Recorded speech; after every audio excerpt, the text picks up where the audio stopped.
સવારે ગયા મંદિરના કારખાના જઈને ઓરણગોટી કાઢી પછી નીકળી ગયા સગાઈમાં ઘેર આવીને જોયું તો પાર્સલ આવી ગયેલું. ગુડ મોર્નિંગ, જય બજરંગ બલી. મેં છે તમારા કોષના પ્રિય કમલ. આપણી શરૂઆત થઈ મંદિરે જવાથી. મેં આવી ગયો અમારા જ કોષ ગામના મંદિરે શ્રી દક્ષિણમુખી હનુમાનજી. દુકાનમાંથી તેલ અને હનુમાન દાદાજીના દર્શન કરી લીધા. પછી બધા દેવી દેવતાના દર્શન કરીને મેં નીકળી ગયા ઘરે. ટ્રેન ગાડી તો બતાડે જ ને. ચાલ તો તમને આજે બતાડી દઉં. પછી મેં ઉચ્ચારી માતા સ્ટાઇલમાં દૂધ પીવા લાગ્યો, પણ ભાઈ સાહેબ બહુ ગરમ દેવું. પછી છપરી જેવો થઈને મેં નીકળી ગયો કારખાને. ત્યાં જઈને ઓરણગોટી કાઢીને ત્યાં નાખી દીધા પાવડર. પછી વાગી ગયા 10 ને પછી મેં નીકળી ગયા સગાઈમાં જવા માટે. મેં આવી ગયો સગાઈ માટે. પહેલા જ આપણો દોસ્તાર મળી ગયો રોહન. આખરા ભૂલથી જાણી ગયો બોલી દીધું રોહન. ચાલો તો આપણે આવી ગયેલા છે રસોડામાં. આ જોઈ શકો છો તમે. આ ભાઈ મળી ગયેલા છે, મારા વિડીયો બજવતા છે કડાઈવાળા ભાઈ. આ છે અમારો ફળિયાનો. તું સમજા નહીં, તું સમજા નહીં. આ છે આપણો દિવેશભાઈ ના. આની છે આજે સગાઈ. સગાઈમાં ગીતર નીકળે તો મજા નહીં આવતા. લે તો તમે સાંભળી જ લેવાની.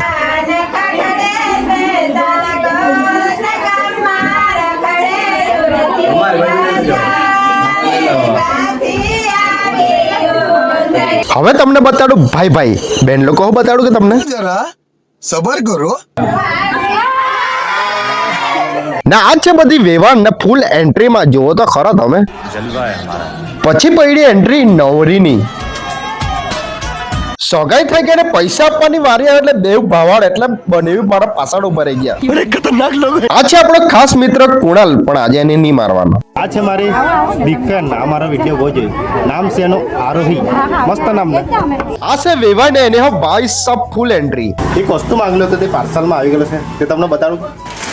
ચાંદલામાંથી ખાવા વગર આવી રહેલો છે મેં આ પાર્સલ લેવા માટે. એ રહા પાર્સલ.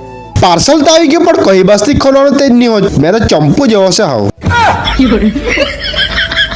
ના આ છે આપણું માઇક, તમે જોઈ શકો છો. પછી પાછા 3 ટીકડા નીકળી ગયા સગાઈમાં ને મને દેખાત પડી ગયું ક્યુટ છોકરું. પણ મારા બાદ તો જીરી ની જો એટલો ભૂંડો દેખાતો હોય કે મેં બધાને કહે કે ખાવામાં ને નાહવામાં કોઈ દાડે પાછળ નહીં પડવાનો, પણ આજે મેં જ પડી ગયો ખાવામાં.